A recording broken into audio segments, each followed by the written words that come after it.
திருவாச்சலை கிராமத்துலேருந்து பேசுகிறோம். வருஷத்துக்கு பார்த்தீங்கன்னா சுமார் ஒரு 70 ஏக்கர் நாங்கள் கரும்பு, பொங்கல் கரும்பு, பன்னீர் கரும்பு நாங்கள் சாகுபடி செய்து வந்துருக்கோம். ஒவ்வொரு வருஷமும் பார்த்தீங்கன்னா இப்போ சமீப காலமாக ஒரு 7 வருட காலமாக பார்த்தீங்கன்னா அரசே நேரடி கரும்பு அறிவிச்சிருக்கு. இந்த பொங்கல் கரும்பு பார்த்தீங்கன்னா ஒவ்வொரு வருஷமும் கொள்முதல் பண்ணுற மாதிரி இந்த வருஷமும் கொள்முதல் நேரடி பண்ணியிருக்கு. ஒரு கரும்பு வந்து 38 ரூபாங்கிற வீதத்தில் அரசாங்கம் நேரடி கொள்முதல் பண்ணியிருக்குது. எங்களுக்கு இது ஒரு அளவுக்கு போதுமானதாக தான் இருக்குது.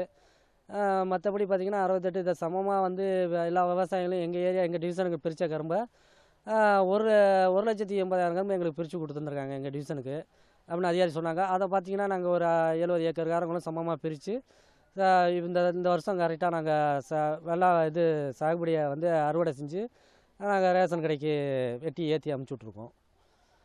பார்த்திங்கன்னா விவசாயத்தில் இது வந்து எங்களுக்கு நேரடியாக நெல் கொள்முதல், சுகர் ஃபேக்ட்ரிக்கு சுகர் கரும்பு ஏற்றுற மாதிரி எங்கள் கரும்பையும் அரசாங்கம் முன்னுரிமை எடுத்து இதை வந்து நேரடியாக கொள்முதல் செஞ்சு ஒரு யூனிட் போட்டு எங்களுக்கு நேரடியாக கொள்முதல் செய்கிற மாதிரி ஆணையிடுச்சா.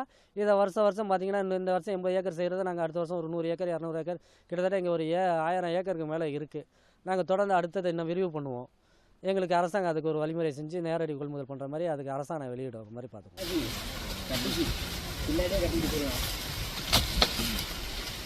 சாயந்தரம் 6 மணிக்கு சேனலில் வந்து வீடியோ போஸ்ட் பண்ணுவாங்க டக்குனு.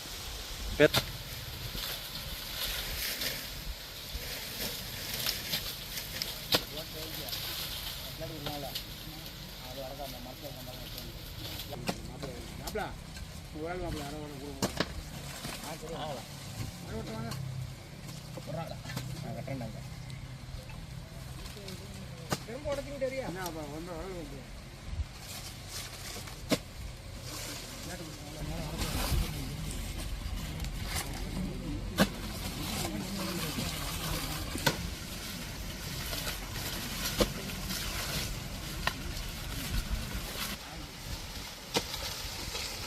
சூப்பர்.